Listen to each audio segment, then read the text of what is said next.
about 10 minutes or so with Pat Kirwan here on Miller and Moulton, the Florida Sports Network. The Florida Sports Network.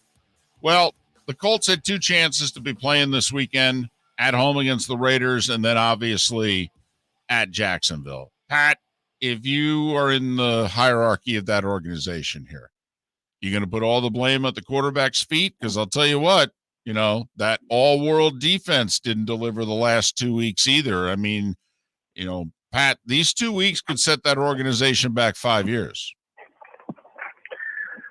Absolutely. And I have a great respect for Frank Reich. I had him on my team with me for a year. He was awesome.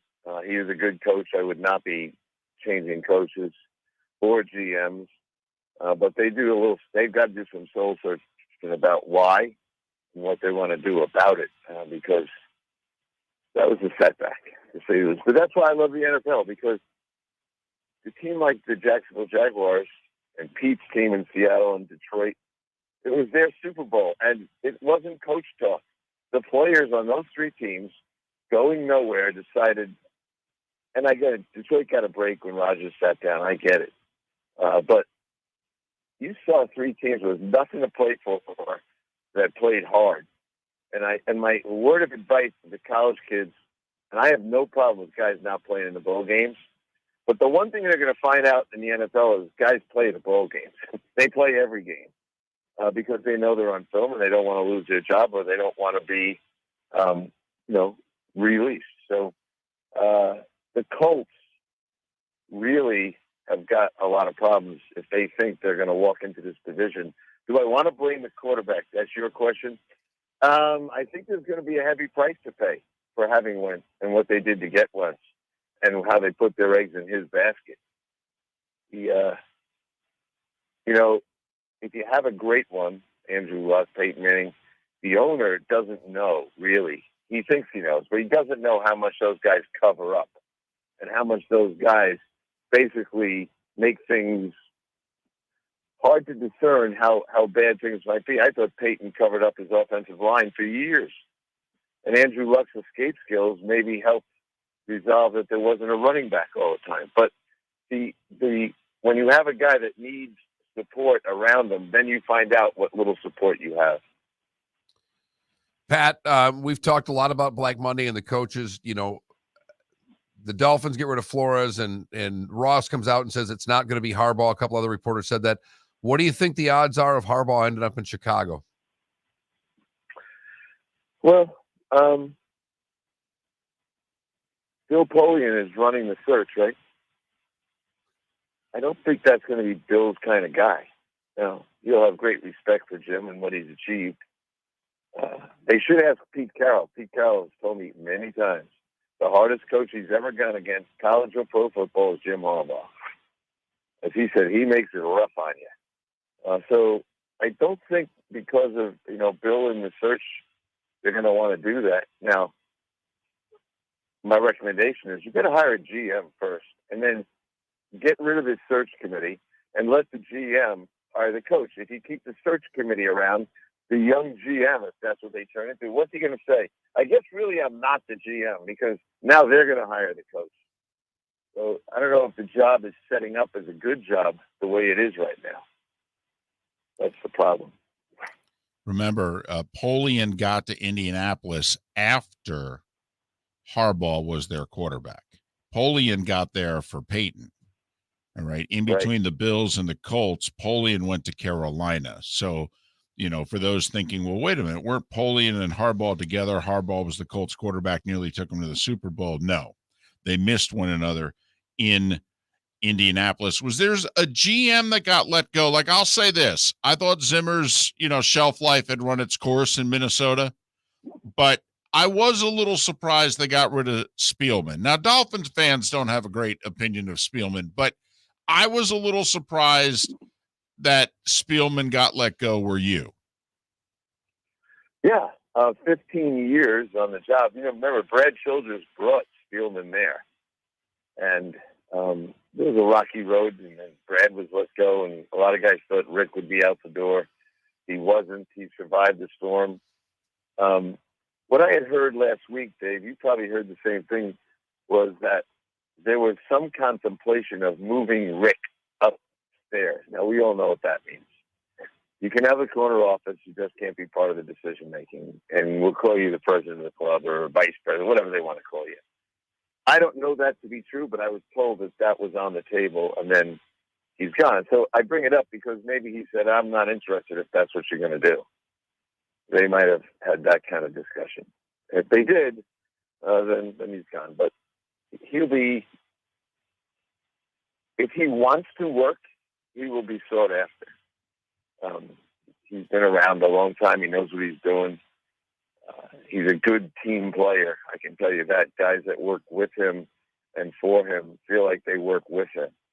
And there's a big difference between that and working for someone. So, yep, I do like him. He's got a lot of kids. He's been here a long time. I think he's going to be pretty good in the media if he wants to do that and enjoy the rest of his life without the grind. I mean, I did it and I liked it. A lot of guys say they'd never do it, and then the next job they get is nowhere near as good as the one they had, and then all of a sudden they're asking me, hey, how do I get into this business?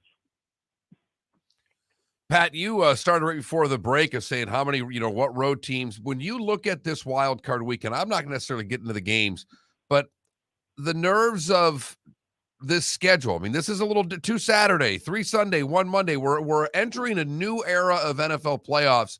How concerned are teams, particularly the ones playing on Monday night? Well, the league, they've voted themselves. They got paid a lot of extra money, I suppose, from ESPN to put. That was as it was described to me Sunday. That was the Saturday 1:00 game that was moved to Monday night. All right. I don't like that they're doing it from a football perspective. I understand the entertainment value, blah, blah, blah. You better be putting them on late Sunday. Now, what's the problem with that, David? That's a major time slot, isn't it? Yep. So you're going to get tempted to not put them where they deserve to go for winning. And that's the problem that comes up next. What do you do with them? You got to do the right thing by the team. You got to give them a shot. The last thing they want, and if they want a problem, here it is. Okay, you put Monday night on the schedule. Now, if you put that team on Saturday and they get blown out, people like me will not stop talking about, what are you doing putting games on Monday night? They work all year to get in the playoffs, and now you hang them out to dry like that. So they better not do it. Usually, if you look back, if you're a road team week 1 of the playoffs, one of the first 2 weeks, you're going to get a short week. You're either getting it coming out of the chute and then you get a normal week, or you get an extra day the first week and then you get the short week in the second round, because they do try to set things up for the 1 seeds. I mean, they really do. And oftentimes a team that wins week 1 is getting a short week because the 1 seeds often play on Saturday.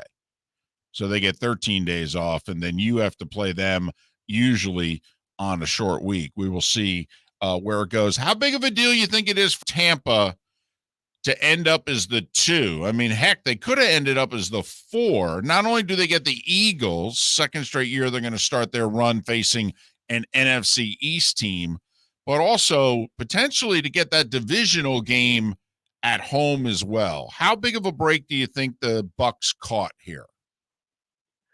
A good one. And, as I said yesterday, keep in mind a little slip by Green Bay, and all of a sudden you have the championship game at home. So there's a lot of reasons to want to be the 2. I don't think they'll have a problem with Philadelphia. Just got to stop the run there. Now, what would really benefit them is if a wild card won in the NFC. They'll probably perceive that as a better opportunity. So we're talking about San Francisco or Arizona. I would think they'd love to see Arizona beat the Rams and then come play them. I like it. Now, they're getting players back, right? They need to get their pass rushers back. These playoff games, whether it's Kyler Murray, or Stafford, we've heard about him forever, you're going to need pass rush, and they haven't really had it for a while. And it sounds like JPP will be back. Levante David's the big question mark there. They got enough running backs that are half healthy that they can get through that. So I think they're okay, but I don't like them to go the distance this year. They're older, and they are not healthy. Dr. Chow was on yesterday. I should get him hooked up with you guys. He ranked every team in the playoffs by health and potential health this weekend, and then he'll do it again next weekend. He had Tampa way down on the health meter. Who did he have number one as the healthiest team entering the playoffs? Kansas City, I think, of this week's game. So he's just, he's on top of every injury. He studies the tapes of them. He knows what's going on medically. He's almost always right about time to return to the lineup.